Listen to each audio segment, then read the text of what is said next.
Until I was about 10 years old, I was a Gene Autry man. I had a Gene Autry pistol and holster, and everywhere I went, I had my little pistol in my holster, a cap gun. I shot every kid in the neighborhood. We all had our own cap guns. Some people like different cowboys. I like Gene Autry.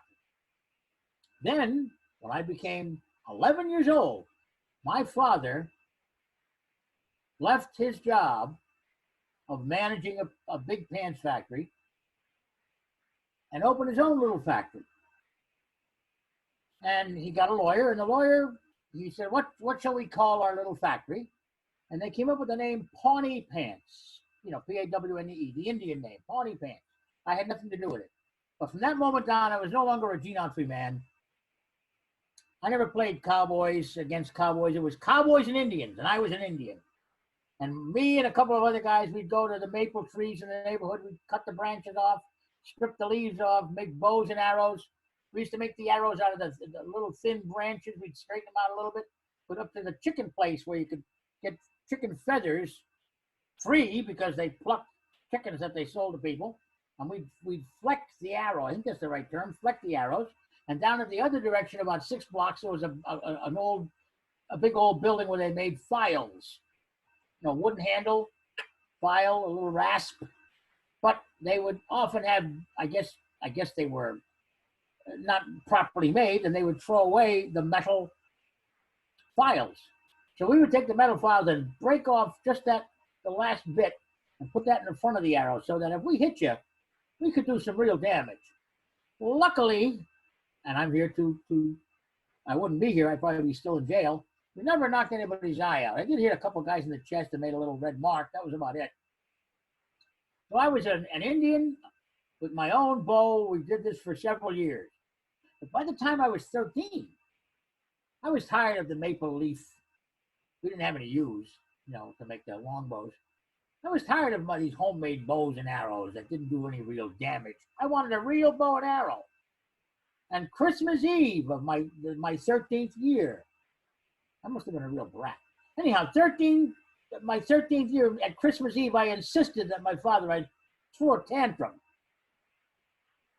And he didn't hit me, so anyhow, it couldn't be too bad. He took me on Christmas Eve to Tom Taylor's down Scranton, downtown. At night, so it was dark out. We went in and we got me a real bow with real arrows. I could really kill somebody now.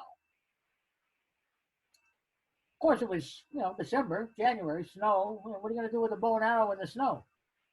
So, in the house that we lived in at that time on Palm Street in South Scranton, if you were in my mother's bedroom, there was a door leading to an interior room that, we had a couple of chairs and couches in. Then you had another door, and then you had the last big room in the house. And that distance had to be more than 30 or 35 feet. So I figured if I could hang, they gave you a little paper target with the bow and arrow. If I could take that paper target and hang it on the one wall at the far end and stand in my mother's bedroom, I could shoot through the doorways, the straight lines through the doorways, and try to hit the target, learn how to use the darn thing since I couldn't go out in the snow and use it. But I had a lot of good ideas in those days. So I would shoot the 3 or 4 arrows that they gave me with the bow, and I'd walk all the way down to the front and, with a little bit of difficulty, pull them out of the wall, pull them out of the target, I should say, go back and shoot them again. So I shot about 15 times. And then, I wasn't a stupid kid. I was a pretty sharp kid. And then my little sharp brain said, I wonder what happens, when I take the target down. I'm pulling it out of the wall. There must be something going on behind the target. The target was a piece of paper, with the circle on it. So I took the target down carefully and saw, to my horror, 15 holes an inch deep in the wall of this room. And my father was going to be coming home in about 7 or 8 hours. You didn't want to do this to my father. So I went downstairs to my mother and I said, Mom, come upstairs with me. And she came upstairs. She almost, fainted when she saw the holes in the wall. But instead of hitting me or grounding me, she got some gray paint that we had down in the basement. And she got some clay. We didn't have any plaster. he got some clay that I used to use to make little models out of, with the clay. And we plugged every hole up with clay. And then she painted the wall, the whole wall, gray. And told me to keep your mouth shut, you little stupid kid.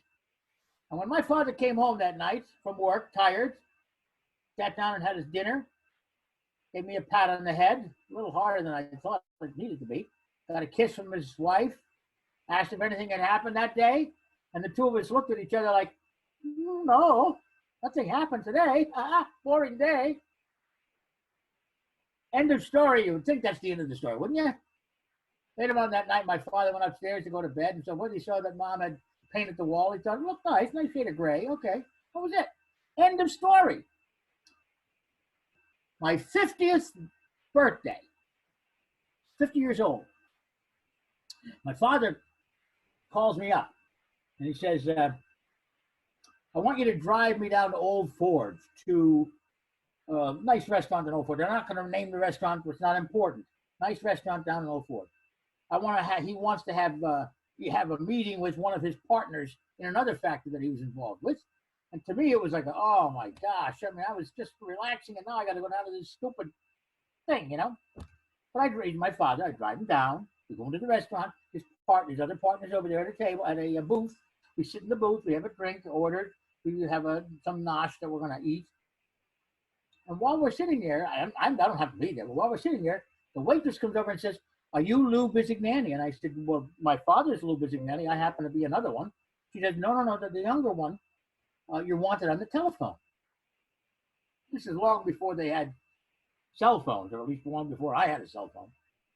So I go from the booth up to the little hallway where they had a wall phone. And the phone is like hanging, dangling. And I pick it up and hello. There's nobody there. Who can this be? Oh, I missed the call, I guess. As I'm hanging up the phone, I hear my name. Hi, Lou. I turn my head. A couple of steps up to a private room where you can have a private party. John Foy, a friend of mine. His wife, Jane Foy, is our current president of Actors Circle. Hi, Lou. I said, hi, John. What are you doing here? He says, oh, nothing. Why don't you come up and say hello? There's a few people here you might know. And I'm thinking, well, my father's back at the table with his partner. But okay, I'll come up and say hello. I go up a couple of steps. I go in the room. The room is packed. There's like 50 people in there. Everybody I know, all of my acting friends, a whole bunch of people. Relatives, a lot of relatives too. And it still doesn't hit me what I'm doing here. And all of a sudden they start singing happy birthday to you. It's my 50th birthday. And but I was never big on celebrating birthdays. At that moment, my father and his partner both come up the same steps and walk in. They knew all about it. This was a joke on me. So anyhow, the party was very nice. I had a great time. And as you probably are aware by now, I like to talk. I like to tell stories. And after I've had a couple of drinks, along with everybody else, I decided to tell the story of the bow and arrow on my 13th birthday, or on my 13th year. And destroying that wall and having my poor mother have to plug it up with clay and paint it, the whole thing.